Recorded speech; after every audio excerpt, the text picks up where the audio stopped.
Hello, and welcome to another episode of What's on the Pile. I'm Nathan Bezner, and with me is Jenner, Present. Shane, Hey, and Wagner.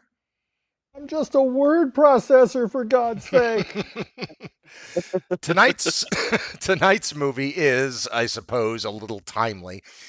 We all watched or rewatched Martin Scorsese's After Hours, a film starring Griffin Dunne as a yuppie who finds himself on a grueling odyssey to get home after getting stranded in Soho.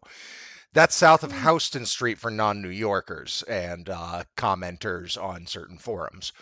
Paul lives in the East 90s, which means he's out of his element. He is completely out of his element, and he gets to trek through unknown territory.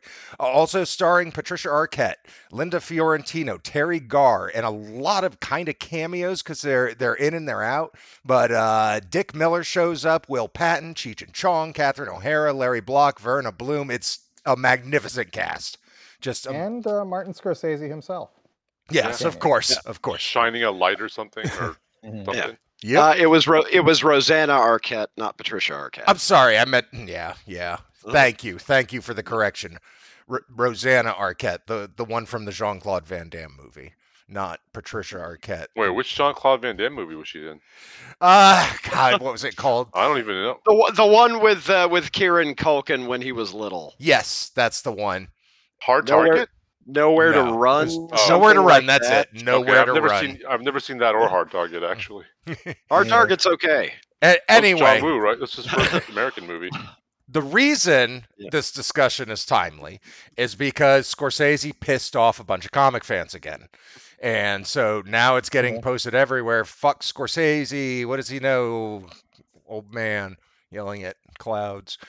And I don't know. I think he's fine with his opinion. Mhm. Anyway, we didn't mean for the two things to coincide. This isn't some like timely trick. I wasn't even aware of it until right now. so Right. okay. Yeah. So It's because people keep asking him about it. I don't think he's sitting there talking about it all the time. It's Right. just the one thing, and others just asking him constantly. So it's whatever. Yeah. I'm fine with it. You know, I think we kind of chose this sort of to go on the heels of Beau is Afraid from last week, having the same Exactly. sort of pitch black Kafkaesque comedy Mhm. aspect, as well as at least as- the metropolitan start of Beau is Afraid, not so much the rest of it. with Yeah. the idea of 50 miles of bad road, as James Cameron would say. Yeah. Yeah. So I hadn't seen it. This was my first viewing. Anybody else? Had everybody else seen it? I had seen it. It had been ages, but A yes. Yeah, a long time. Okay. It'd been at least 5 years, but yeah, I'd seen it before. Probably I- 15 for me. I was gonna say, really, is that hole? I really wish that I had seen this earlier in life, because there are a bunch of things about the plot that it kind of kickstarted and became tropey, and you see later in movies like it where it's 50 miles of bad road, and it's like, what kind of crazy bullshit's gonna happen next? And Yeah. I mean, even Something Wild is that same kind of thing. That was what, 2 years later. I think so, yeah.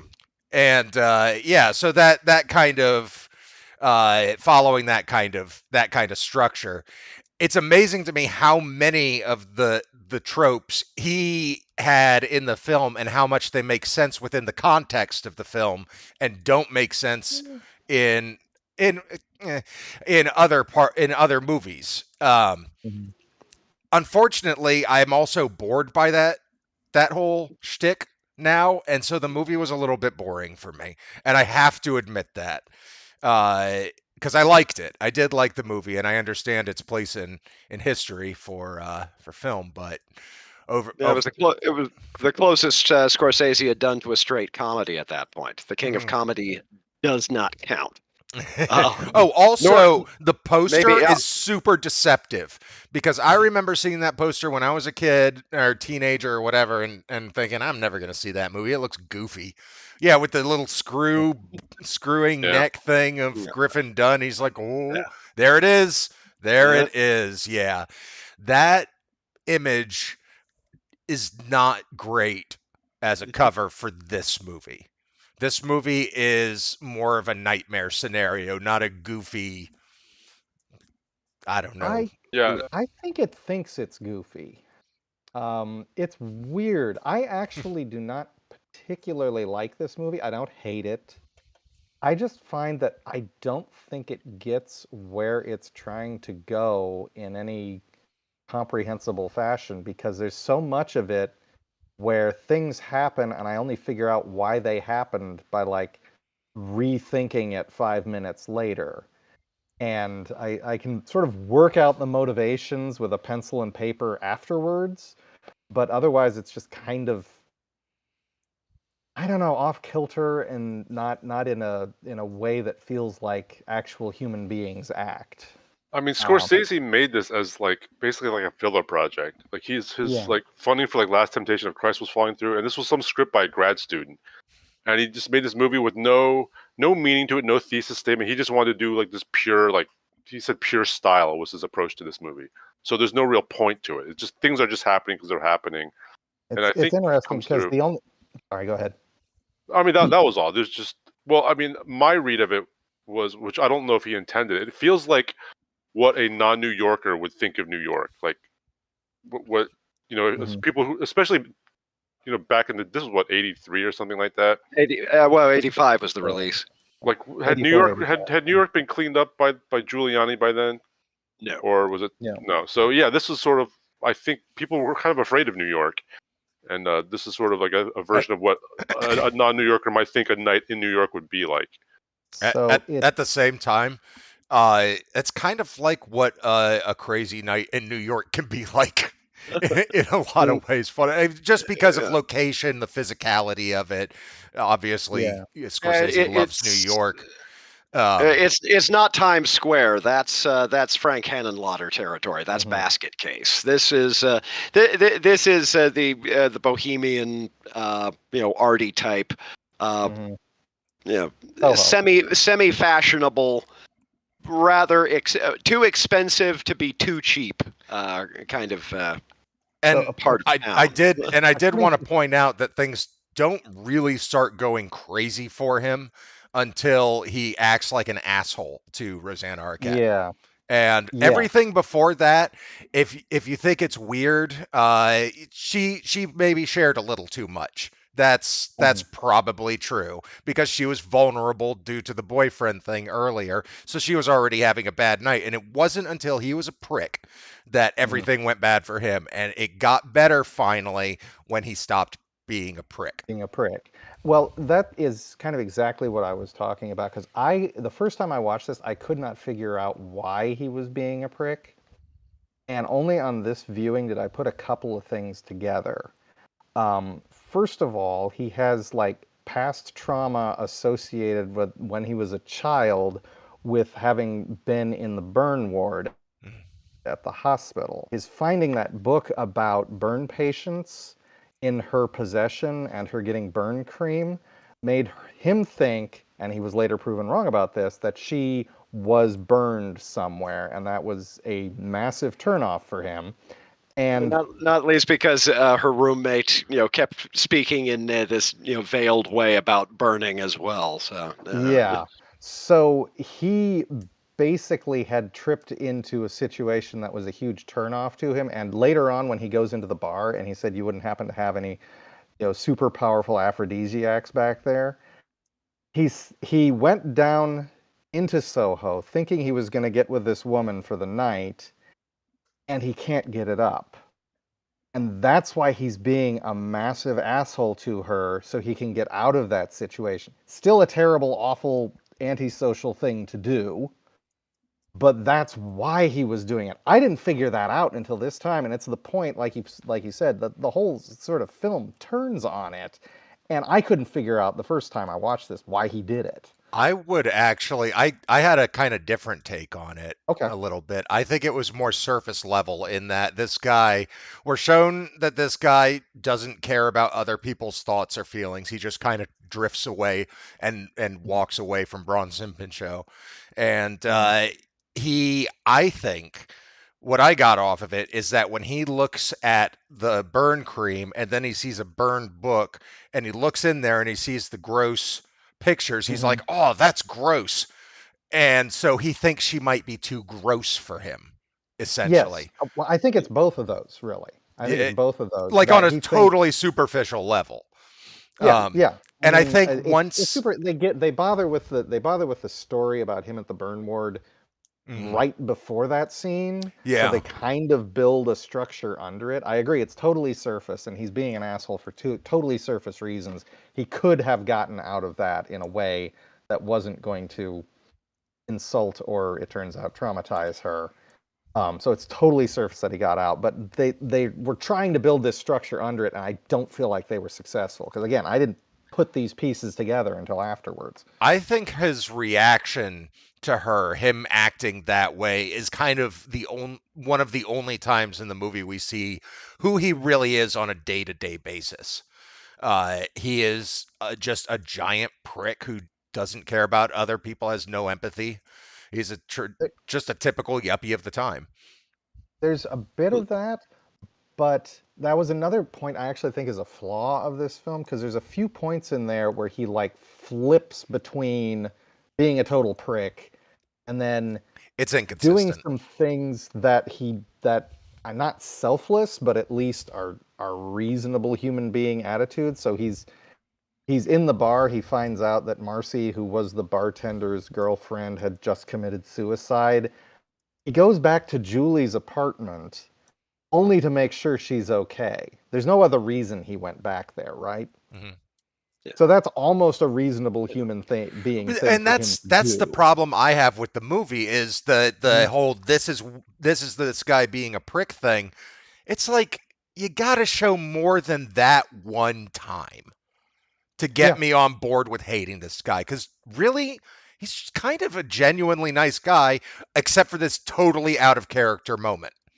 Exactly. It's flipping between being an asshole and not being an asshole, and that's why I get so kind of lost with this film. Well, the Kafkaesque quality is very, very deliberate. It's right there in the text. The bartender or the bouncer at Club Berlin, his line, "I take your money only in the hope that you will feel that you have not." Or neglected to try anything. I forget the exact line, but it's a straight lift out of, I think, the Metamorphosis. No, Essentially, it's not the Metamorphosis. It's a different one. I'd have to look it up. It was Kafka, though. I mean, it was pretty much a straight quote, and I think to a great extent the script was kind of playing on Kafka's sort of disproportionate judgment for a perceived error in a situation in which one did not understand the rules in the first place. That sounds like the trial, then. It's a short story. It's not it's a the short trial story? either. Okay. I'm gonna figure it out. I used to study Kafka. It's been a while, but I remember noting that. It's like, oh, okay, I see you. The same idea is it's cosmic. It's cosmic judgment for an esoteric error. It has almost a Thomas Ligotti-ish quality. Granted, Ligotti kind of got bigger later on and pretty much was straight horror as opposed to playing it for comedy, but there was a lot of humor and that sort of work as well. But it has the same sort of Kafkaesque running afoul of unwritten and unknown rules quality. It's almost urban. It's almost urban folk horror, if that makes any sense. And taken in that, I really like this movie. I always have. If anything, seeing it for the first time in probably about 20 years, I think I liked it more than I did last time that I saw it. The story is Vor dem Gesetz, which is before the law. It's like a 4-page story that Kafka wrote. Yeah, so it's very, very, very short. And apparently, like half the first part of the movie was from a stage play that the screenwriter had lifted almost verbatim in parts, to the point where the writer sued and was paid off, like without incident. Like they were like, no, you're right. We'll pay you. That's how. Well, okay.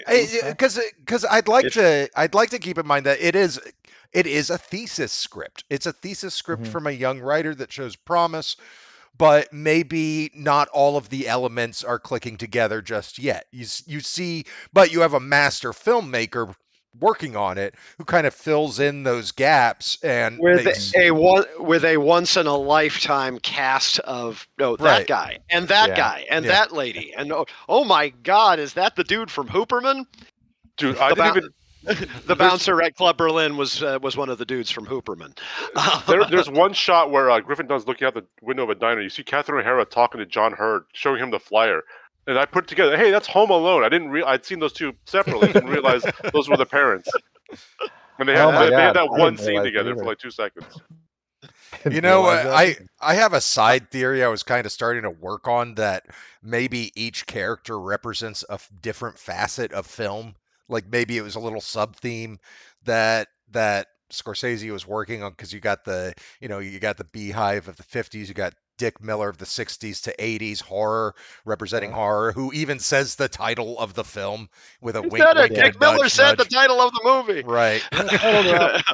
I feel that each of these characters, the pitchfork and mob horror trope, they're different facets of specifically horror cinema.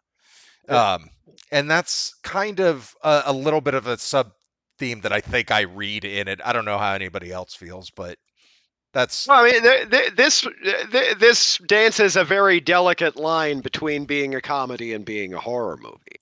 And yeah. So yeah, no, I think I'm kind of with you. I like that idea. I don't know if I fully buy it. I would need to watch the movie again to vet it a little bit more thoroughly. But I like the idea certainly in principle. well, I feel like amongst filmmakers using Dick Miller in your cast. That's the secret handshake, right Exactly. there. Exactly. That's all you got to do. It's like, yeah, we get it. So that's where I kind of that's where the theory stemmed from. But Hey, Joe, Dante, I got Dick. Good on you, Marty. Well, all the New York guys knew each other. Yeah. I always recall the amazing story from George Romero in the supplemental features for the Tales of Hoffman, the Powell Pressburger movie, that he was always trying to take the 16 millimeter print from the New York Public Library out, but half the time it was out with that Scorsese kid. There you go. There were a lot of winks and nods in that generation of filmmaking, just in general, even in places where we don't kind of normally associate them. But yeah, no, Dick Miller is. If you can get Dick Miller in a movie, put Dick Miller in your movie. Rest his soul. Yeah, I kind of feel like casting people that are very specific to like Catherine O'Hara was definitely deep into like wasn't she with the Groundlings at that point? Wasn't she That Second City? was well after SCTV. She was pretty much an SCTV. established comic presence. That's what I'm trying to say. She hadn't done a lot of film work, but SCTV was already a big cult hit and well into years and years of syndication at that point. So she was a known quantity. So casting a comedy actor known as comedy, as a comedian, I think is really the, hey, we're making a comedy Cheech and here. Chong, dude. Yeah. It's all these converging styles into one movie, and it looked like it was a fun playground for him to work in creatively. I feel that the script was probably a weak backbone, but he built a stunning roast on top of it. I mean, not least due to the absolutely valiant efforts of Griffin Dunne, who never gets the appreciation as an actor, or indeed a producer, which is what he ended up doing after the acting kind of dried up a little bit, that he probably deserved. Apparently, he was on This Is Us. Huh. I saw him Oh. in something fairly recently. I can't. It was a small role though, but yeah, he seems so likable, and I think you have to have that in this movie, or you're just gonna hate him. Like he just look. He just seems like he would be a good guy. Just his presence. So when he flips around and starts acting like a dick, you're kind of like, He is well, really good at playing prickly. I remember. It's such a weird flip. It comes out of Yeah, nowhere. I was it like, really I does. I thought it I'm made gonna look up sense. what I've seen him in. If it had been an online relationship, that would be the point where he would have ghosted her. That was just Yeah. like this is all just a little bit too much for me. that's not what I mean. I To mean, manufacture an excuse to get out, but being a dick about it, well, that violates a law of hospitality. yeah, and that's exactly the thing, because in every other scene, The he's gods are extremely offended. hospitable to people and kind and thanks people constantly. Yeah. He is a considerate person, except for that one instance where suddenly he does a heel turn and then he never does it again. And I get that maybe he lashed out in a moment of anger, but I don't understand where that came from, because she did not do anything bad enough to trigger that No, kind of response. I think it's literally It was the squick that. factor got far enough up his backside, he had to get out. And he thought he was going to be going to bed with this woman, and he realized he wasn't going to be able to get it up. I mean, honestly, the aphrodisiac line later in the film, I think it's literally That's the other thing. The Yeah. other thing. I think that was just a joke.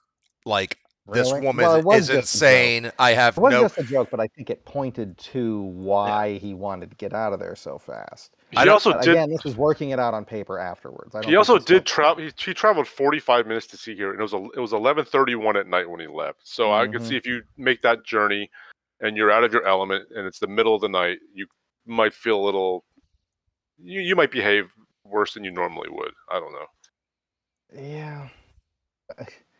The weird thing is that in the trailer for this film, they like center feature that moment, because he's talking about, I haven't seen, what is it? I haven't seen a plaster of Paris bagel and cream cheese paperweight. I want to see it, goddammit, or something like that. And I realize why they stuck that line in the trailer, because it's just wacko enough to try and get your attention. But it's also one of the least grounded, least delivered lines in the film, because it's him acting completely out of character for how he acts in the rest of the film. I won't say that he wasn't a prick elsewhere in the film. Yeah, but not He that was kind of person. he was definitely more low key about it. Yeah. He didn't like- seem like- like the kind of person who would intentionally go out of their way to harm somebody. Yeah. Yeah. No, it absolutely. would I probably agree. be more like with the Bronson Pinchot character Yeah. right at the beginning of the movie. It's just like, I have nothing to add to your thought process. I'm not interested in your project. I'm going to go over here now. Mhm. Which I laughed because I completely relate to that. Like, there, in an office setting, that The moment authors getting happens stuff out, 48 man. times a day. Everybody yeah. has a novel they're working on. Everybody has that feature script they want to do. Every single Yeah. person has a dream, and they tell you about it, and you zone out and you want to walk the fuck away. And he does that. And I think that's hilarious. That's why I didn't think that was a prickish moment until he became a prick, and that's the only moment I can grab onto where he that might have been intended to be a prickish moment, which I don't think was a prickish moment. I think it's kind of prickish to just shove your idea down somebody's throat when they may have other shit to do. Yeah. Anyway, That's fair. yes, I solved the movie. No more questions. It was the prefix code the whole time. Yeah. Apparently Scorsese said he made this movie because he was living in Tribeca at the time and hated it. So it is to So some he- extent a guerrilla assault on New York as well. Yes, and the idea that if there's the New York of the word processors stuck in an office cubicle farm somewhere, though clearly they didn't have cubicle farms at the time. They were just open floor plans. I hate that's not a joke, that's an actual industry term. Oh yeah, Yeah. word Word processor? processor. No, cubicle farm. Oh, cubicle farm, yeah. My office Yeah. almost went open floor plan, and then the pandemic, because we rearranged. Thank God the pandemic happened, and they decided we had to have walls. So otherwise, we'd all be sitting in a huge area with no walls. Mm. Would have hated that. I But would. It would be horrible. yeah, but it's like that's the sort of the big business end of things of New York, and then there's the real New York, which is, down with the artists before they really break out and start making money, and down in the bohemian area and in the It's not so underground much the clubs real New and York as a very particular register of real New York. exactly. And The he's people who are kinda making art, man, art you would never, ever, ever pay a freaking dime for if your life depended upon it. I wanted that Well, screen Cheech did. He flash. bought a paper Yeah. mache dude or paper Yeah, mache see, person, apparently I have something in common with Cheech Marin. and So. for some reason dropped it when somebody approached him. And did the fillet. Yeah. It was startled, the and he rest was a burglar. He just hadn't burgled that. Yeah, maybe he was Well, like, "Oh, they caught me. I better run." I've got contraband in the car. Shit. Yeah, I was gonna say that probably everything else in his van had been stolen. So he dumped the one thing he actually bought and ran for it. There's an irony there too. But Yeah. Scorsese said that it was kind of a guerrilla assault on the idea that you could get to the real New York and go down to the this area where people were making art and underground clubs and go to CBGB's and not realize that the whole place smells like a toilet or something like that. Well, there's kind of a urine smell in New York anyway. That is true. That is true. So, air on your I chest. listened to the commentary track on this one. It was kind of illuminating. There was a lot of the first shot with the keys being tossed out of the window, and the 8 sequence shot as the keys come down. Apparently, they tried that once with the camera on bungee cords. And after it nearly crushed Griffin Dunne, they said, "Okay, we're not doing that again." And they couldn't use that shot; it was too shaky. So they used a crane instead, and just cut the hell out of it. That feels safer. Yeah. Apparently, everyone involved said, "Nope, we're not doing that again." Well, it's sort of like in Ghostbusters, when the one guy gets smashed by the goo, the marshmallow goo. The first take, they completely flattened the guy and almost killed him.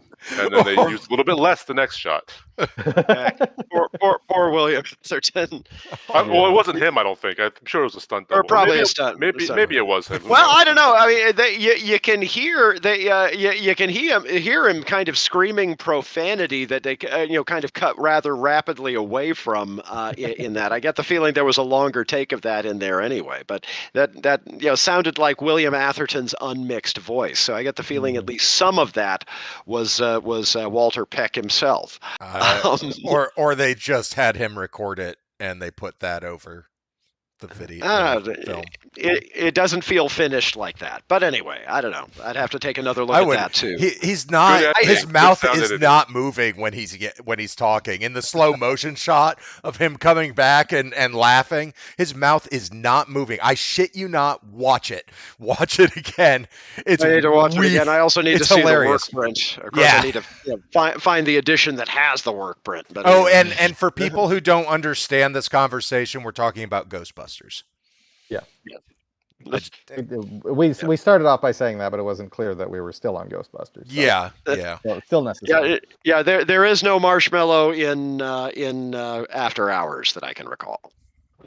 No. It's also in a very different part of New York.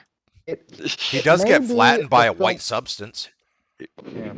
It also may be the film where we have seen more bathrooms in this film than in any other film I can think of, because he goes into at least 4 different bathrooms, and each time all he does is wet his hair down and try to pull himself together. No, he suffers the worst nightmare any of us can suffer. Oh, the toilet overflow? A toilet overflowing in somebody else's house.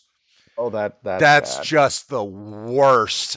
Like when he started being like, "Oh no," and he just like bolts just leaves it there. I was like, oh God, I feel for this man.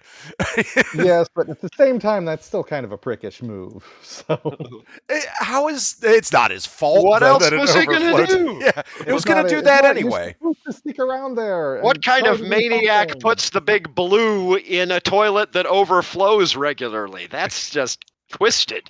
Yeah, that did take it up a few notches. Yeah. Hard to miss. Yeah, no, I mean the movie is a parade of minor phobias and major phobias as well. It is an endurance test for little things, um, and a couple of big things as well. An angry But yeah, mob. yeah, well, yeah, like I say, there are definitely some big things in there as well. But it's even the little moments of just incredible awkwardness, like the toilet overflowing in somebody else's house. Somebody where you went there to do somebody a favor because they're going to do you a favor when you get back. But in the meantime, I gotta say, I am surprised that didn't come back because we know the bartender did go home and then come back yeah, again. I thought he was going to be out after him for flooding his bathroom while he was out. There's the guy who flooded my they, bathroom. they kind of left it. They left it out there. I kind of in my head canon, he didn't even go into the bathroom when he went home. He's going to find out about Also, that tomorrow morning, and then he's going to try to hunt down that prick in Manhattan. well, He's going to find out about that when the super calls because it's leaking through to the floor below. Yeah. didn't he find out that Marcy was dead at the second he got home? Like maybe. No, he Wait, he got found out called it was at at the the bar. Okay, Yeah, he was Yeah, at the when bar did with he Paul. go? When did he go home? The first time it was when It was Paul was okay. out going to his apartment. Okay, so Paul went to his apartment, flooded the toilet, was coming back, saw Cheech Marin drop the statue, picked Mhm. up the statue, took it to Marcy's place, went to apologize to Marcy, found out Marcy was dead, Mhm. went to the bar, found out the bar was closed because the bartender had left the bar to go home to see if he had just been robbed. And that's before the guy gave they. That's after they traded keys. Yes. That's Yeah. after they traded keys because on the way to the bar he ran into the waitress, the bar, and ended up at her place waiting for the bar to open. I just watched this movie like an hour and a half ago, and I'm so Yeah. confused at this point. It's fine. It's fine. Let's move along. My brain is mush, and I even forgot what I was asking to begin with. Okay.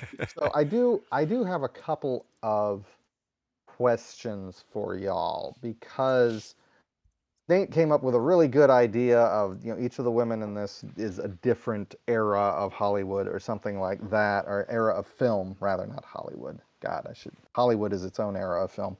But there is a less charitable read of this film that is one that struck me this time through.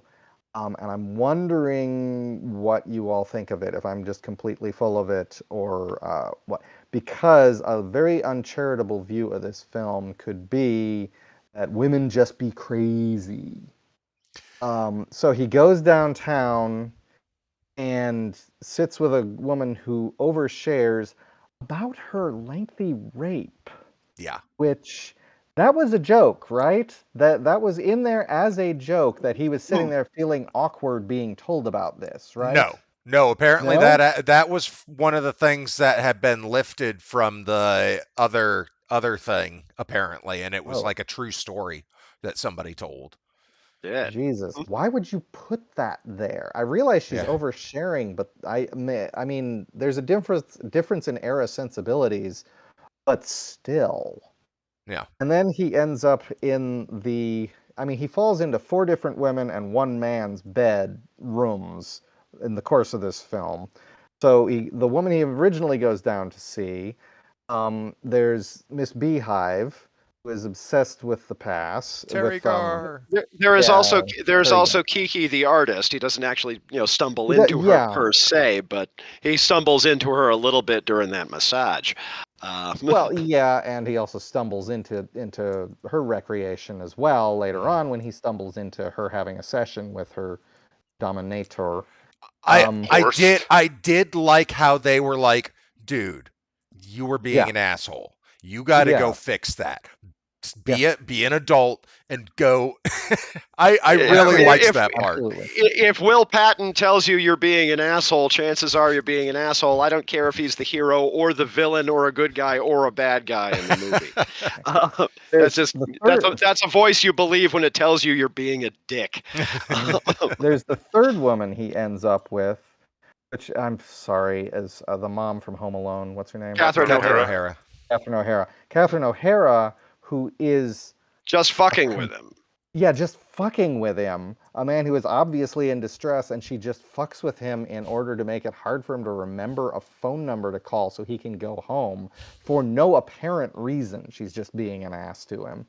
And then there's no, June. June, not Julie, June. Verna Bloom. Yeah. Right, at the very end, who is the mousy, ignored woman at the very end who's obsessed with her art and encases him in plaster. That There woman is is an the mother uncharitable of reading God. of this. Sorry, go ahead. I said that woman is the mother of God. There is an uncharitable reading of this film that could portray it as extremely misogynistic. Yeah. Am I wrong? Or No, you are not wrong at all. I had that same read. I Mhm. know in the 80s that joke the comedy was a lot different, and it is entirely possible that they were playing the story, the rape, as a joke. That may have wholly been the intention, that kind of dark, edgy humor and anti-women and feminism sucks. And yeah, I got that same feeling. I don't think you're wrong at all. Okay. Or at the very However least, you- views women as dangerous ciphers. Mm-hmm. Mm-hmm. Yeah. Now I mean I can watch the film and enjoy it in spite of that. My problems with the film actually have nothing to do with that. It has more to do with my trouble with Griffin Dunne's character and the wild swings he goes between being a prick and being like an understandable human being. I don't know. Like I say, somehow that made sense to me. I don't know as that I can articulate it, but It makes well, it makes sense, but I don't feel like it was. It I makes kinda him already the said my cipher. piece on that. Yeah, I'm not. I won't go into it again. I kind of already said my piece on it. Just I had trouble with it. I would say it's not well written, but that's not exactly the problem. It's obviously well directed. yeah, I was about to say it is Martin undeniably Scorsese. superbly executed. The cinematography and the locations are freaking amazing as well. But nevertheless, at the end of it, I had to sit down with a pen and paper afterwards to put together why things happened the way they did. And oh, okay, that makes sense. And even when I that's sit open down for and- interpretation. Yeah. But I mean, where does that put us in relation to this movie? Is this a movie we would suggest people see? Nah. Yeah, No, do you think its time has passed? Or I would suggest cinephiles, film students see it. I would not suggest your average audience member to see it, especially no. as it gets older. This is a this definite movie that- it's an important historical piece thematically to filmmaking, but is it a movie that's more significant than good? I think so. Yeah, it was. I liked it when I first saw it. I mean, I still liked it this time. I liked it a little bit less. My memory of it was that it wasn't quite as slow, wasn't quite as misogynistic, but it's still a movie I admire. But I don't know if your average viewer would want to watch this movie.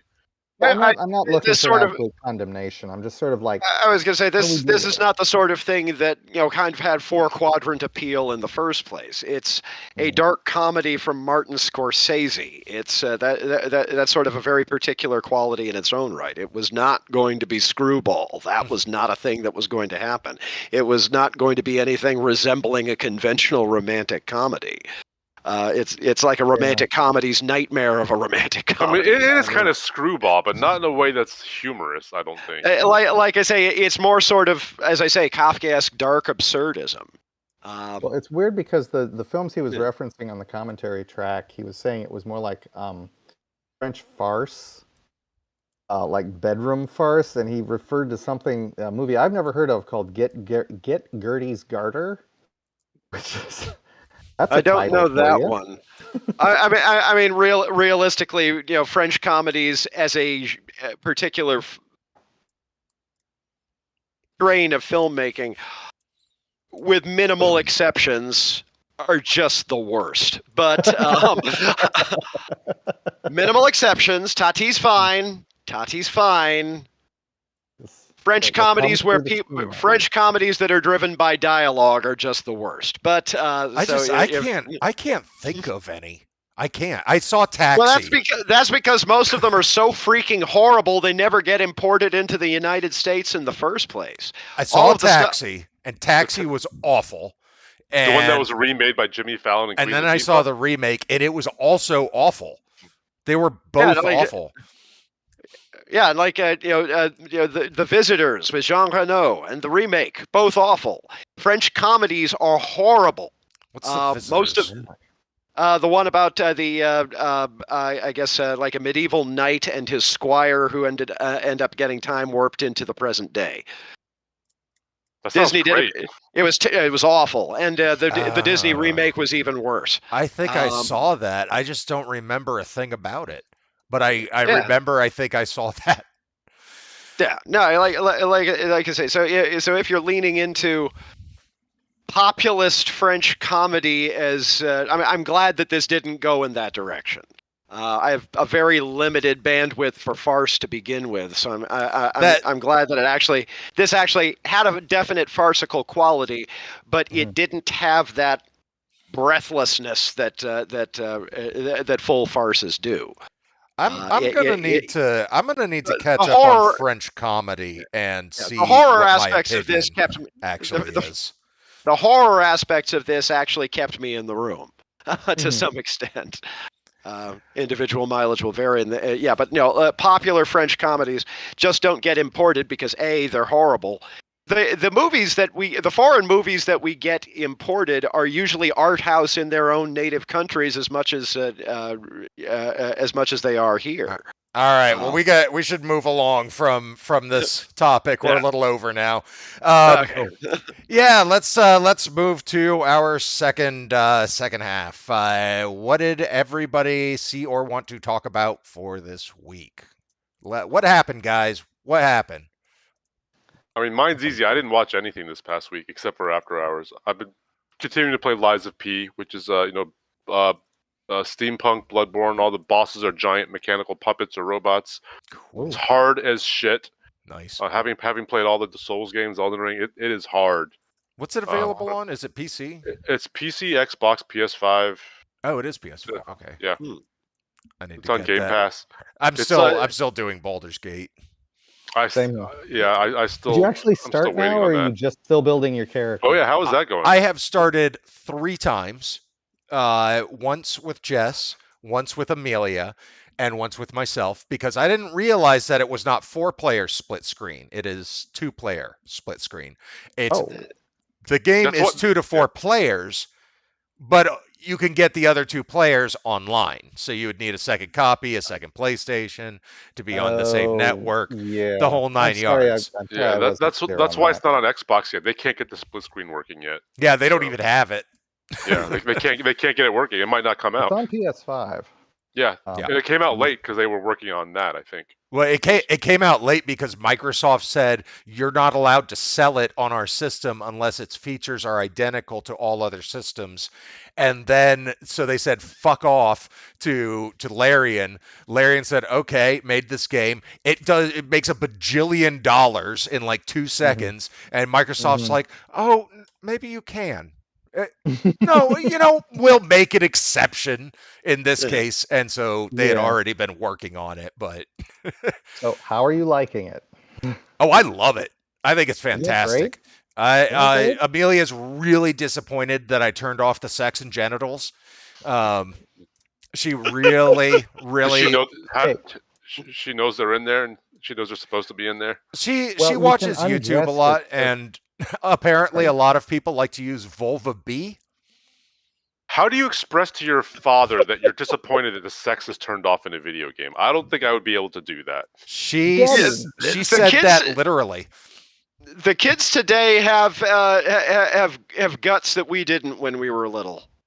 It's also my kid. I try to make this as open a house as possible and say, no, you can bring any question to me and I will not judge you. I will discuss with you what I believe and my experience around it. And that seems to work for me. For her, I don't know. I think that's why she has different reactions than others. Because, like, okay, she's 11, and she has said on Friday the 13th she wants to watch Friday the 13th for the first time.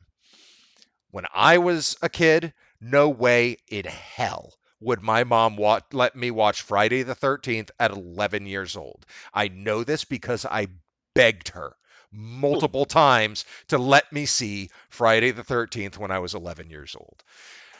And, I look at it now and I went through all of the seeds that are bad and they're just so dated at this point that it's kind of silly. And I think that we're talking about number 1, right? yes. Kevin Bacon. Yeah. Kevin Bacon. With the arrow through the, yeah. That is probably the best kill in the film. It is. Everything else is it's not like a gory anything. Malignant, which she has seen, is way worse than Friday the 13th. But Malignant is hilarious. It is hilarious. Yeah. So, they have like people's legs splitting open and they show the guts spilling out and everything. And then Friday the 13th has like very bright red blood. Yeah. So there's that. On the other end of the scale, the boys we're looking after at the moment, we were up here doing a puzzle, and one of them just turns to me and says, "Have you seen Texas Chainsaw Massacre?" I'm like, "Yes." "We've watched Texas Chainsaw Massacre." "Oh, have you?" I would 7 not. and 6. Whoa! Really? I would not show that to Amelia now, simply because I find it incredibly disturbing. Here's the thing. They came to us within the first 2 or 3 days we were looking after them. They're like, "Oh, you have the Michael Myers movie? I like Michael Myers." "You do?" "Yeah, I like Michael Myers." "Why do you like Michael Myers?" "Because he's nice to children." Well, he's not. Not anymore. What the fuck? And at the same time, yes, they didn't see the zombies. We watched Halloween with Dad after one of their visits. And we go to the facilitator who does the supervised visits and say, "Did they watch Halloween?" And say, "Yeah, they watched Halloween Town." Is there someone named Michael Myers in it? No. Halloween Town is a Disney film about kids who go to a town that's full of your costume goblins and stuff like that. It's Ernest Scared Stupid writ large. Wow. Wait, so how did they know Michael Myers then? That's the thing. They know the names. Like, Dad has Chucky. I'm like, okay. It could also be just that kid thing that they do sometimes, where they'll just agree with you when they don't. There's also the possibility. They're like, "Yeah, Michael Myers. I know Michael Myers." They really mean like the character Marty or something. They started. Well, there's a lot of questions of which we have no clear answers to. I remember being very young. Thankfully, I don't think I did this. There were lots of other stupid things that I did, but there was a period where the ability to watch R-rated movies when you were like 10 was cool points for one of your classmates. Oh yeah.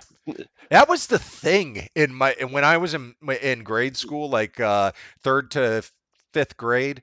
The thing to be into was Fangoria and cool monster makeup and Predator and Terminator and like iconic creatures from cinema and blood and gore.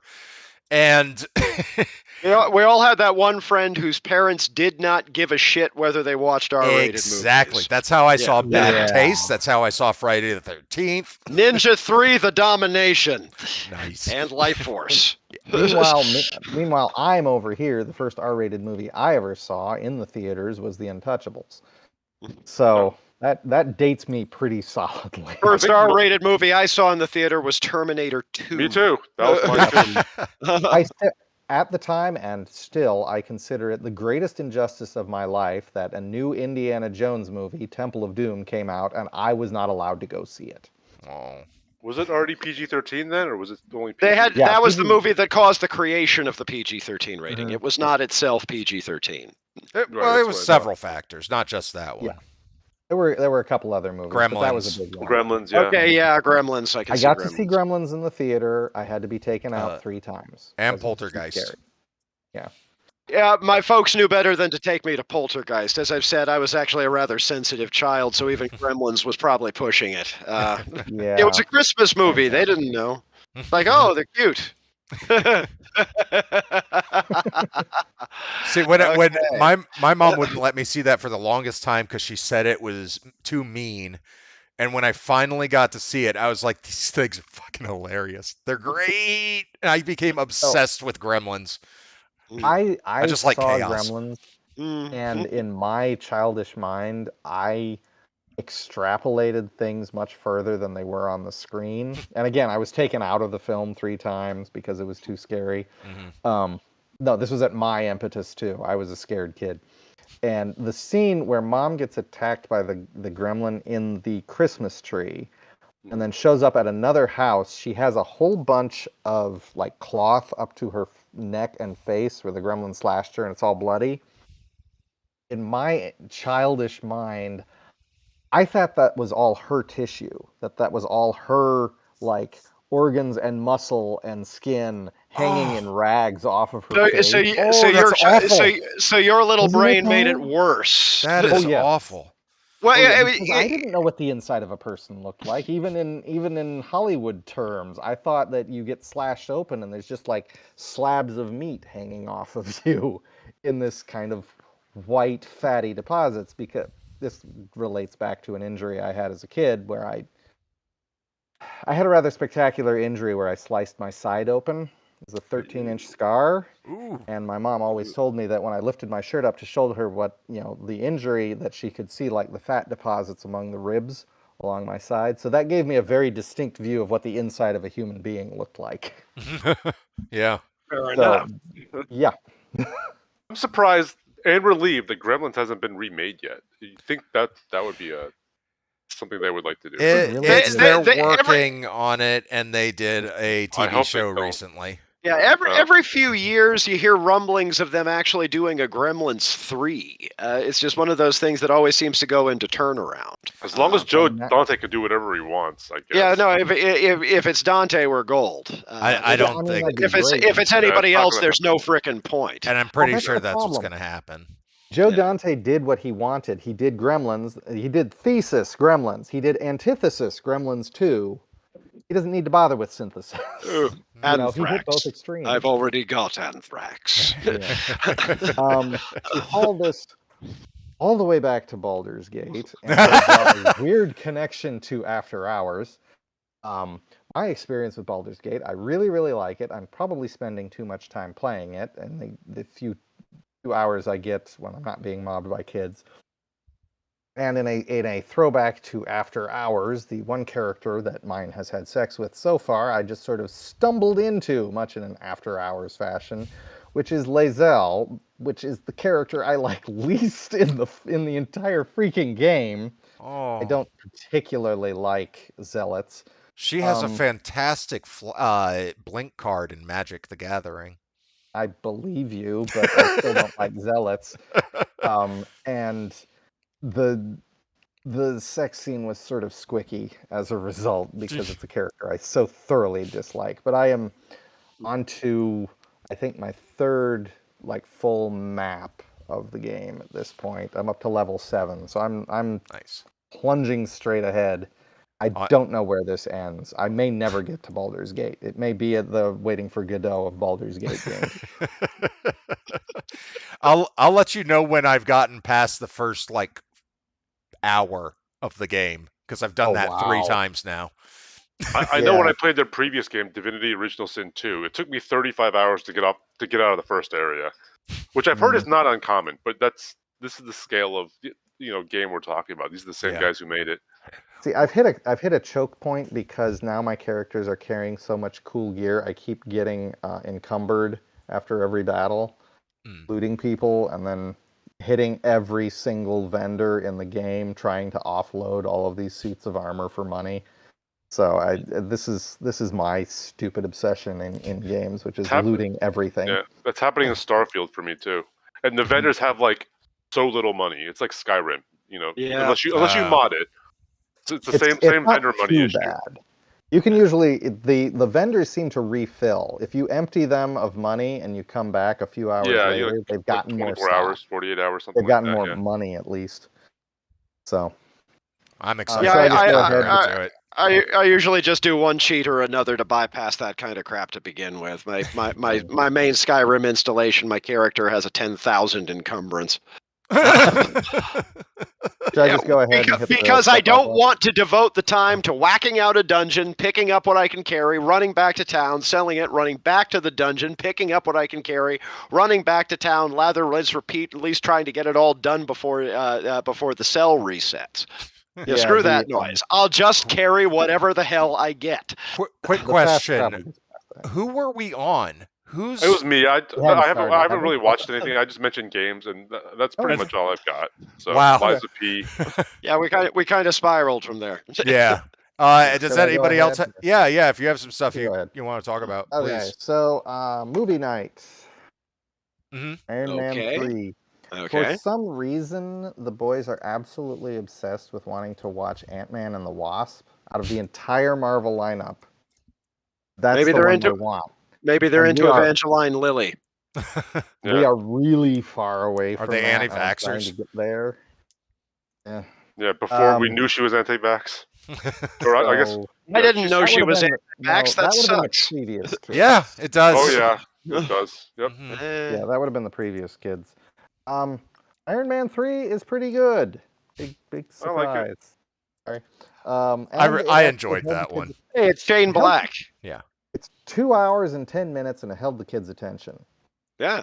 There was quite a bit of talk of Tony. There were quite a few scenes in which Tony Stark talks about he's going to kill various people, which I didn't remember because I wasn't looking out for it before, and that's a little more violent than I like to see from my Marvel characters. But and finished up another from the 15-box set, which is Blind Witness.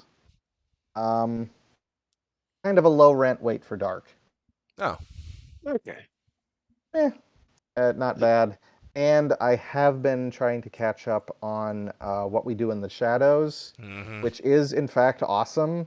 Oh and I just like an episode or two past the Energy Vampire Council, which is amazing. Yes. Yeah. And I had to stop it and show my wife that one. Yeah, the Energy Vampire Council is probably one of the best callbacks they've done. Nothing is ever going to beat the Council of Vampires episode in the first season. Yeah. That was so amazing. Yeah. But they're doing a good job. That was fan service so pure nobody can complain about it. Exactly. Yeah. I finished Disenchantment. Oh, right on. Oh, I did watch a few episodes of that, but just season 1 still. I'm very slowly making my way through it. Okay. I hated the finale because it meant the show was over and I was tearing up and stuff, and very unhappy that the show is gone forever because I really enjoy that show. They went out on top. However, if they ever do another one, it will betray this series. They can never do it again. It's a complete story. Yeah. It's like I said when I talked about it last time. I said it's not quite as final an ending as 6 Feet Under, but it's fucking close. Yeah. You know. Yeah. Okay, I'll find out someday. Yeah. Making my way through Keep it up. What else did you see, Wagner? No, that was it. Oh, that's all I've got through this. Jenner, did you watch anything? Yeah. No, I've been aside from the weeklies like Asuka, which I like, but as I observed a couple of weeks ago, the delivery of the dialogue, they've settled down on it a little bit, and the guy who plays Thrawn is freaking amazing in the most recent episode. But they have this tendency to have everybody take a breath between lines of dialogue, which, again, like it has become less egregious as the series has gone on. So I'm still with it. I'm liking Asuka. Ahsoka. Ahsoka. Sorry. I'm changing that because when you said Asuka, I was like, did that's- Asuka Langley get No, I'm sorry. a TV show? Ahsoka. I keep reminding myself that how the emphasis is supposed to be, and I keep forgetting. I'm sorry. Yeah, it's weird. I totally get it. It's weird. But it is what it is. Yeah, there's that. There's Only Murders in the Building, which is a delight in its own right. I've only seen the first episode of this season, and I mean to catch up on it because I really like the first episode. That's Hulu, right? So I do have access to that. That's It's on my Hulu. list. And I mean the first episode of this new season. Yeah. Have been working through, and Jane wanted me to mention this as well because she loved it. The new season, which snuck out a few weeks ago, of Solar Opposites. Oh shit! I didn't know there was another season. Yeah. All The right. interesting thing, of course, is question: what did they do about Roiland? Answer: replaced him with Dan fucking Stevens. Yeah, it was a brilliant move. Who is having such a good time? I've been saying it for years. I think I mentioned this going back to the original time that I watched Apostle. Stevens is kind of low key the new Anthony Hopkins. He's always does something interesting with whatever it is that they give him. He's having a grand old time in the new season of Solar Opposites, so I'm absolutely with it. As far as movies, got 2 on the list, and again, kind of like last week was All Children in Peril, this week is all vampires. Oh And no! on that front, You and me both. Go ahead. hey, Study in Contrasts. A studio programmer that is less than it should be, even if it should have never been frickin' made the way that it was made in the first place. And a piece of work from Netflix that is already on my very short list of the best movies this year. So, from a universe... Can I guess? Yeah. Did you watch Last Voyage of the Demeter? Yes, I did. So did I. Wait, What? Okay. which one was that? That is a feature-length adaptation of the... No, I know what it is. Was that the good one or the bad one? It's not bad. It's at best okay. It's fucking awful. It should have never existed in the first place. It's fucking That's what I heard. I heard it was terrible. Jenner, Most the people didn't even know it advertisements existed. told us. Okay. The advertisements told us that the world is a vampire. Now, okay, I want you guys to keep in mind. They are absolutely horrible to the kid, who actually had a much more agreeable fate. That was the kid from Cobweb, which I talked about last week, actually. But yeah, no, they do Woody Norman dirty in The Last Voyage of the Demeter. Well, they had to get that kid in there for another demographic. Yeah, and then that was not nice. It was Either a kid or dumb. a puppy. Yeah, and in the meantime, They killed the dog too. Yeah. Yeah. They kill all the animals. They kill the kid. It's the boat that Dracula came to England on. Everybody gets fucked up. There are no survivors. I don't even feel bad about the spoiler because somehow they actually end up with one survivor. Which is the dumbest shit, and I hate it. I love Dracula. Not least because he's not going to have any luck on dry land either because he's not in the fucking novel. It held my attention at some moments. I didn't think it was terrible. I didn't think it was good. The special effects for Dracula are embarrassing. Really? Now I have to see it. In my professional opinion, they are embarrassing. And like I say, especially when Come Play came out like 2 years ago, and they used a puppet, and it looks terrifying. Yeah. No, it's a It was an programmer. alien-sized puppet. Granted, it's DreamWorks, but being released through Universal, it's a further indication that Universal's people have no fucking idea what to do with their classic monsters. Mhm. Like, full stop, no qualifiers. They In the never meantime, amusingly, Yorgos Lanthimos' next movie, which is a Frankenstein riff, is already generating Oscar buzz, which is interesting. You don't see that with a lot of Frankenstein comedies. That said, the wonderful surprise. I was pretty much sold on the trailer when we covered it on Bastards some Oh, weeks I know back. what you're gonna say. I want to Yeah, see it. El Conde, the Argentinian Oh, dictator Auguste Pinochet was a vampire the whole time. It Comedy. looks gorgeous. It has the most beautiful photography I have seen since Tarkovsky. Oh yeah, I just added that to my Netflix last week. That's Yep. going to be on my October list. The movie is ingeniously written. The acting is pretty amazing. It is funny as hell, and not to basically to kind of sell you in advance. The moment where we find out why it's narrated in English will have you scraping your jaw up off the floor. It was one. It's. I don't want to oversell it or spoil it, but the movie is an absolute joy. It is unbelievably beautiful, and the vampires' flying sequences are just the most gorgeous thing I've seen in any movie this year. It is an amazing looking movie. It is fantastic, and it is on my very short list of the best movies that I've seen this year. May actually be the best. I just don't remember what's actually been released this year because all my shit's still in boxes. I want to see that one very badly. I've been trying to find the time to see it. Yeah, and if you have Netflix, and for the most part, it's there is a very tiny bit of nudity. It is almost family okay. I mean, all of the blood is in black and white. Anyway, When I was first asked by Shane, actually, why are you okay with the gore but not the nudity?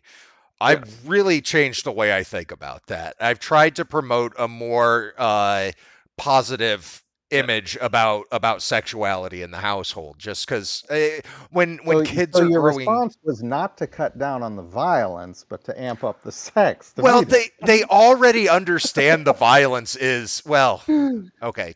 Declan's terrified of everything, but Amelia understands the violence is like fake and all that. But no, I think it is a good question.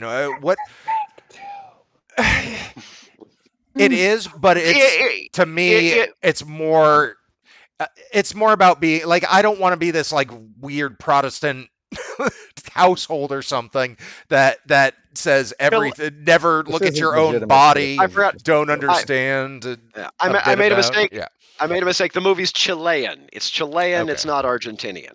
I was gonna say, I didn't think it was Argentinian. That is the thing where, if anything, the socio-political context and historical context of the movie would probably be lost on the kids. But I don't think there's anything supremely objectionable except for a couple of nipples fairly late in the movie, and of course vampires doing vampire shit. When I didn't do my due diligence on the Nicolas Cage Five Nights at Freddy's. Willy's Wonderland. Willy's Wonderland, and it had a really long sex scene in it. And I was sitting there with Amelia and Jess, and we were all frozen because we'd never seen one together as a family. And I was like, I'm so sorry, guys. I am so sorry. I didn't look it up. I didn't know this was going to be here. And Amelia was like, it's okay. This is kind of, I mean, she was like, I understand what sex is. I'm 11. I know how it all works. It's okay. And I was like, no, but it's creepy as shit. It's creepy as shit to watch this shit with your kid. I don't know how to explain it, but it's creepy as shit. Watch that shit with your parents too. Yeah, exactly. Yeah. And she agreed. She was like, yeah, she doesn't want to watch stuff like that with us or anything. Like there's an ick factor there. But yeah, I don't want our kids to feel like they have to be ashamed of their bodies. That's Yeah. basically the idea. I hate that society does that to us. It makes us hate ourselves and our shapes and forms, and Yeah. we're trying to I do. promote I that. don't need society to tell me to hate myself. I'm Yeah. better at that anyway. But like I say, mostly you might not want to bother the kids with it because they probably have no idea who the fuck Auguste Pinochet was. As opposed to Uh, us, who are intimately familiar with the history of with Chilean history, right? Did you know that was my major? that being said, Uh, the movie is amazing. It is it is an absolute joy, especially for vampire and cinematography buffs, and I can't recommend it highly enough. is there a Awesome. physical release yet? We should It's be on so damn. Netflix, right? We should Probably be so never. damn. Well, I don't know. I mean, if I hope that that it actually gets some momentum. I hope that it ends up being one of those Netflix movies they end up sub-licensing to Criterion, because good lord, if Shudder could get them to buy La Llorona, the J. Bustamante movie from last year or the year before. That's right. There is a Shudder original that has a Criterion release. Damn You know, it. like I say, this one, if anything, has a very similar sort of sociopolitical or political reference vibe to it. It's just in this case, it's a lot more directly a satire. But even so, I really hope this ends up being one of the ones that Criterion picks up. All right. Well, we're getting a little bit. I think we're getting close to the end of the show. It's a little bit Wait, late. We got Nate, we didn't got a you go? decision to make. So, Sorry. and I was going to say, so Wait, I will share with you the remaining movie that I saw this week. Okay. Yeah, I saw Last Voyage of the Demeter, hated it. And then Jess and I, unfulfilled by movie night, decided to try something else we'd been wanting to see. The Pale Blue Eye, that Christian Bale and Oh, Dudley from Harry Potter as Edgar Allan Poe working on a murder mystery together, and it's it's fucking terrible. It's really? just bad. It's bad. It's I don't like that movie at all. I really disliked it. It is 2 hours and 10 minutes. They solve the mystery about an hour and a half into the movie, and then there's another movie after that where everything comes together, and every answer they have to every question just makes you realize how hollow the film is, and how it's the kind of film that uses rape as a way to propel the male characters. It's Okay. it's one of those. It's one of those movies that doesn't know how to creatively push a character forward. So they're like, so and so got raped, and that made him want revenge. And I like it. Yes, it's an incredibly violent act. It brings out certain emotions in most people, and to use it should be respectful. And this film uses it simply to make it really easy to align with the good guy, basically. It's that's all it's used for. It's used to as not to push the plot forward, but as a way to make you morally on a certain side. And I find it Well, annoying. can I mean, is anyone here like waiting to watch this movie? I saw it already. I uh, thought it was okay, but I keep forgetting that I ever actually saw it in the first place. It's like, oh yeah, that was the thing that came out. Okay, can Um, you speak more directly to it then? What is the Okay. plot of the film? So Christian Bale is an ex-detective, like a contract detective who's an alcoholic, and this military academy comes up and they say, "Hey, we'd like you to check out this crazy murder that happened where a dude got hung in the middle of the pathway, and his heart was carved out." And he's like, "All right, I'll take this on." And then Edgar Allan Poe shows up and he's like, "Your killer is a poet," and then scuttles off and keeps doing that kind of eccentric shit. And eventually Christian Bale's like, "You want to work with me?" And Edgar Allan Poe is like, "Oh, it would be my honor." And the accent's hilarious. You got to hear the accent. I have Is to it freely allow. better? I have yet to be fully sold on Harry Melling as a thing. Yeah. Okay, better or worse than Crispin Glover's accent in the Cabinet of Curiosities episode? I Better. liked that accent. It was Better. an amazing accent. I don't know what the fuck it was. It's a different kind of accent. Like Okay. they're trying so hard. With the he is trying so hard with that You're accent. you're right. that- You're right that it never feels natural for Right. a freaking second. Exactly. Yeah, So which is funny because Christian Bale could play Edgar Allan Poe in his sleep. Christian Bale does sleep through this movie and is still the best actor in it. Well, he's there are plenty of other good actors in it. I take that back. He does the best work in the movie. Yeah. and he's barely even freaking trying. Yeah, he is. Now, like I said, I thought it was okay. I thought it was handsome to look at a lot of the time. I like whodunits. It was meh. Well, I still need to get to the why I brought up the rape stuff. So okay, we keep getting flashbacks of Christian Bale and his daughter who mysteriously left because of man, and now he's all alone and his wife is dead, and he thinks about her all the time, and you get these flashes of her, and then you get flashes of her like crying and trying to wash blood out of her dress and stuff, and that's the extent of the character of his Okay. daughter. She she had some belongings. She liked to draw. Mhm. That's it. Oh, wow. So Fully developed human. so yes, exactly. So he's solving this mystery with Poe. They discover that it's part of this weird family with Toby, what's his face? Maguire? No, Toby no. Jones? Yes. Small guy, Oh. little guy. Who I is love Toby. married to Gillian Anderson. Gillian Anderson. She likes Gillian. The other one's okay. Gillian Jacobs, Gillian Anderson. Yes. Yes. They So, don't like that. That's their name. no, that's enough. So he meets Anyways. them, and they're all weird and shit. And there's this daughter who is like sick, and Poe falls in love with her, and he's like, "You're so hot, and you play the piano really well."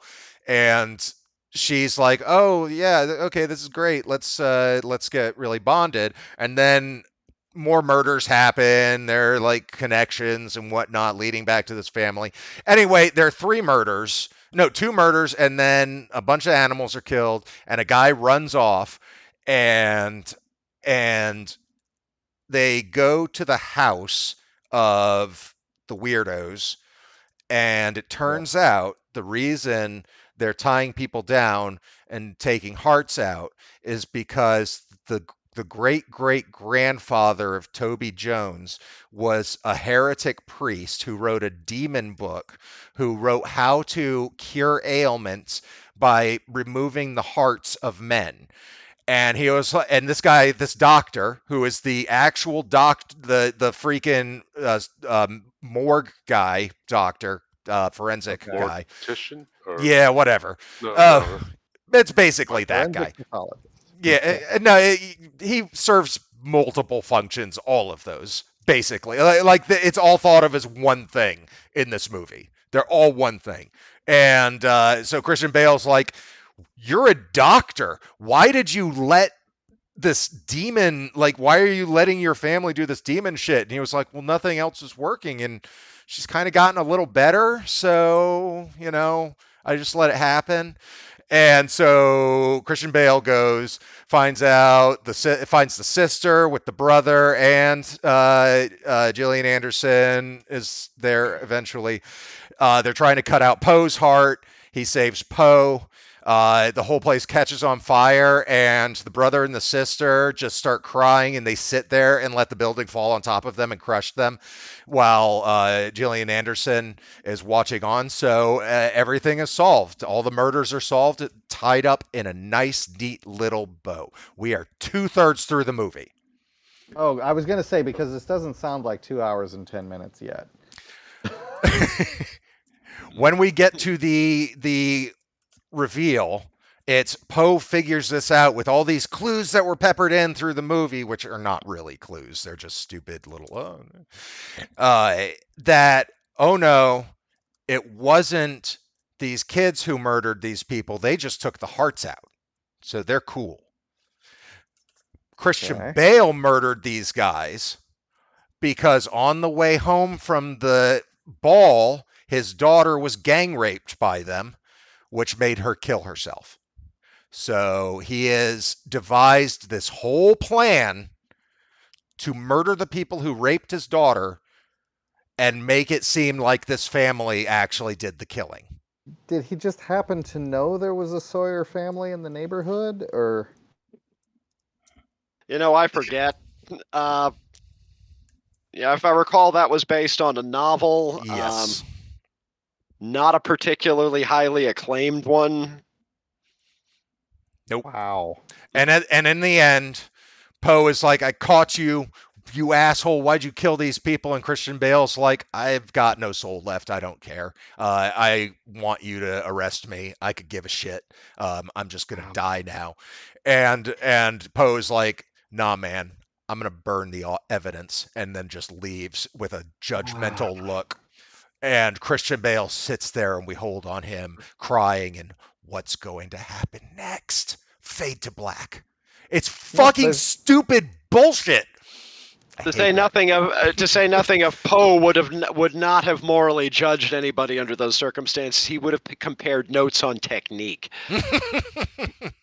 Yeah, he's got a Batman moral code. Poe does. Yeah, the movie from a while back, The Raven, the one with John Cusack, was not a great movie, but Cusack's Poe was really, really good. He's usually pretty good. That movie was terrible, though. The one that I have always wanted to see, and I haven't had an opportunity, I don't even know if it's recorded or if it was just a stage play, is, of course, Jeffrey Combs's Poe. Oh, we should be so damn lucky.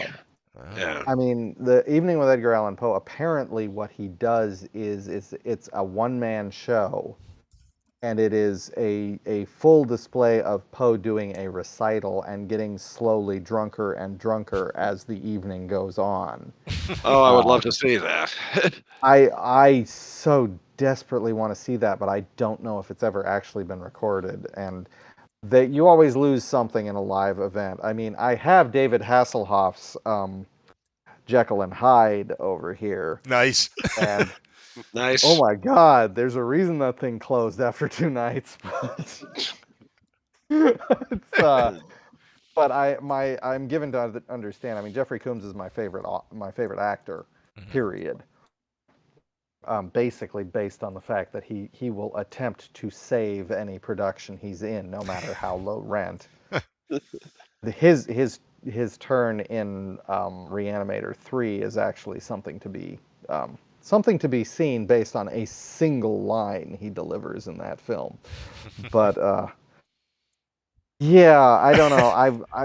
I actually sat down with a complete works of Poe, or at least the complete not the poetry, but the complete stories of Poe, and you get a completely different perspective on Poe as a literary genius when you try to read his novel.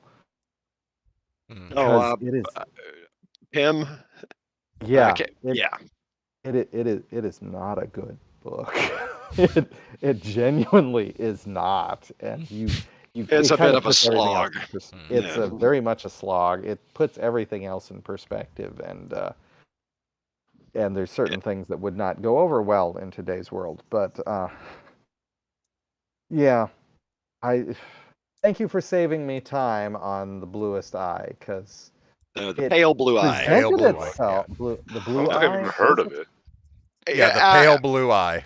Pale Blue Eye. It presented It's itself on like Netflix, something that so would be very yeah. much up my alley, but your Yeah. description of it means that it is absolutely It's pretty dour and pretty dire. Mhm. I actually did completely forget. I did finally make it back to the movies this last weekend. Oh, I saw Haunting in Venice, which does cheat, but only because Agatha Christie cheats. But in the meantime, Kenneth Branagh's Hercule Poirot remains an absolute joy, and the movie is a little chillier than cozy mysteries are, due no doubt to the setting. But ultimately, I thought it was great fun. I had a really good time with it, and it is supremely handsomely photographed. I still haven't seen Death on the Nile. I mean, neither. so. In the I think it is the best of Branagh's three Poirot movies. Oh, there's Okay, three of them? For Yeah. me, that Oh. is not saying very much because he did Murder on the Orient Express, Oh, right, and right. he did Death on the Nile, Yeah. and now this one. I haven't seen this one.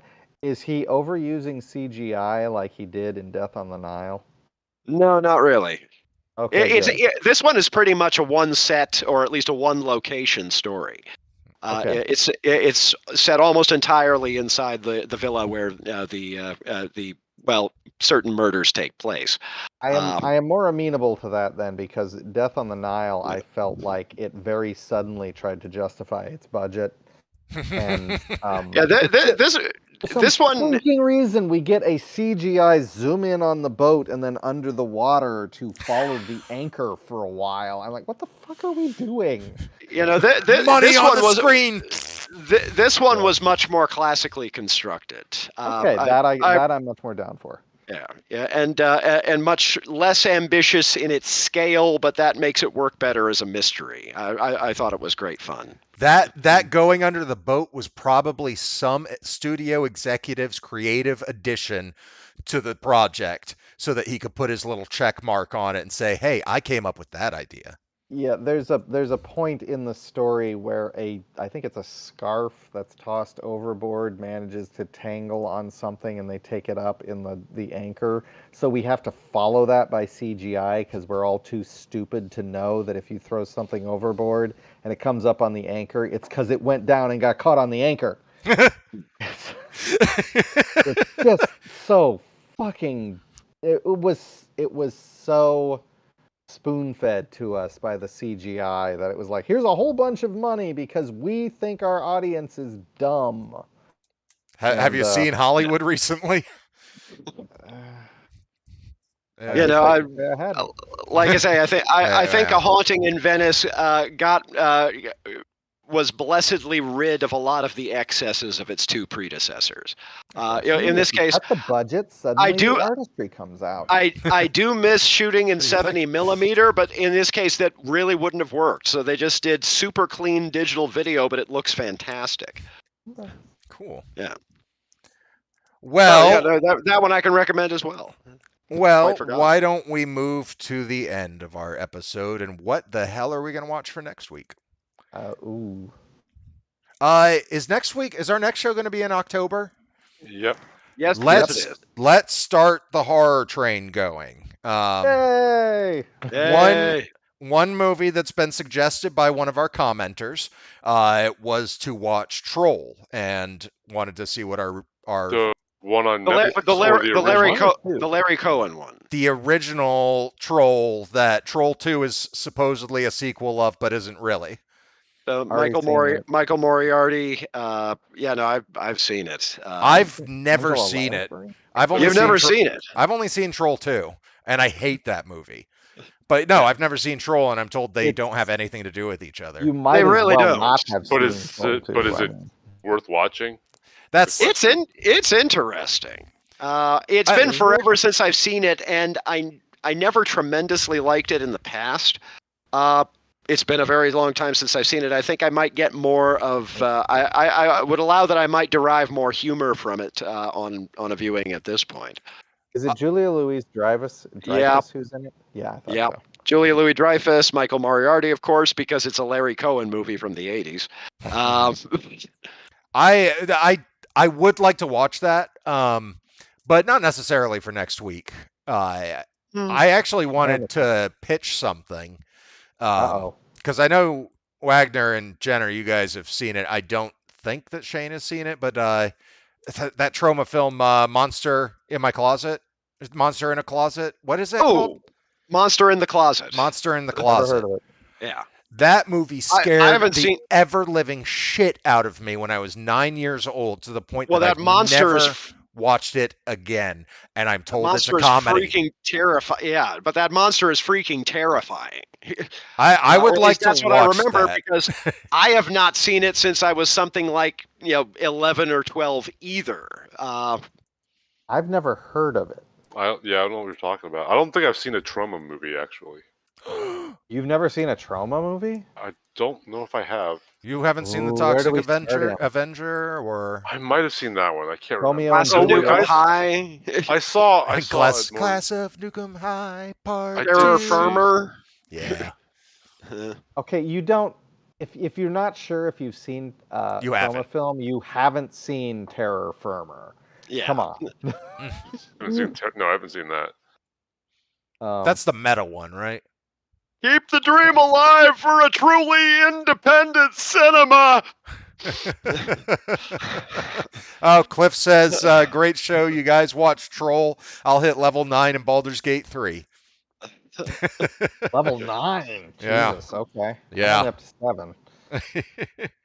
Whew. Yeah. No, I mean if you have a source for Monster in the Closet, I'd be down. It's like I say, I haven't seen streaming it in somewhere. forever. It is streaming somewhere. Let me look it up. See if it still is, because I could have seen that months ago. 1986 film. Yep. Yeah. Highest profile actor was Henry Gibson, if I recall correctly. Oh. I have never seen this. I've never even seen the cover. What's the it called? poster. Monster in the Well, Closet? that's the thing is it wasn't a Troma production. It was just one of their release pickups. It was a completely independent piece, so it doesn't have the Troma thing going. Right. Aside from that sort of scrappiness of spirit. It's Available on Tubi for free. Yep, Tubi, Plex, and Freevee. Nice. And Prime. It's on Amazon? It's on Prime, but it's $3.99, I thought. Of course, this Oh, it makes says me want to. free. What? Mine says free. Let me see. I'm gonna look at mine. Well, if it says Google will say it's I have free, and then you Prime. click on it, and then it. Oh, we free should with follow. ads. We should follow this Free with up with ads. Death by Oh. Temptation. I still haven't seen that one. No, this is definitely not like not like a Troma movie. Yeah, it's one of their pickups. But- It's not one of Yeah. one of theirs. I originally watched it on USA Up all night when they were doing a Troma night, and they showed this in Toxic Avenger, and that's the first time I saw Toxic Avenger, which became a Gotta be favorite fun. immediately. It's gotta be Rhonda Shear, right? Not Gilbert Gottfried. Well, I watched. They were interchanged. They went back and forth. I may well have seen that same night because it was right around that time that I saw, the Toxic Avenger and most of the other Troma stuff as well. So it was, probably around the same time period. That's great. That's great. So, But I had heard of Monster in the Closet when it was originally released. I read a couple of good reviews of it back when reading reviews meant something. I didn't realize until years later there was actually a Troma release. I think it's So, PG as well. the first monster is time- scary as balls, though. The first time I was in New York for work, I was with a colleague, and we were driving in an Uber somewhere, and we drove past Tromaville, which I spotted because it was the shutters were down. It wasn't open for whatever reason, but we drove past Tromaville and had Tromaville like stenciled in graffiti outside of the place. I'm like, oh my God, that's Tromaville! And then I had to explain to my colleague what Troma was, and that was a mistake. So. Shane, in Terror Firmer, there is a 15-minute sequence where a guy, an enormously overweight man, runs through the streets completely naked with something covering his face. I don't remember what, but he just keeps running and running, and then he starts running by normal people. And they started shooting. It's just a bunch of him running by normal people, being like, It's a luchador mask, isn't it? Yes. Mm-hmm. I think you're right. That movie is wild. That's There's guerrilla filmmaking, Yeah. and then there's guerrilla filmmaking. Well, I still hold that Romeo and Juliet is the best adaptation that work ever received. I agree with you. Well, anything that starts out with a recitation from what is it from Lenny of the House Motor, Lemmy of Motorhead. Lemmy, yeah. Yeah. Did I say Lenny? Sorry. Yeah, Lemmy of the House Motor, and I that's said the Patricia part Arquette at the top of the show. We all Yeah. flub these Yeah. things. I mistakenly said El Conde was Argentinian when it's Chilean. So. Yeah. Yeah. You fool. You're all idiots. That's It's going to do essential it to for the us plot. here on What's on the Pile. Please don't forget to like and subscribe. You can find us on Facebook, I guess. I don't really go on there anymore, though. We have a website that I haven't updated in months. We're usually just here every Tuesday, 8-ish, somewhere in there. All right. Say goodnight, everybody. Good night, Good night, everybody. everybody. Good night, everybody.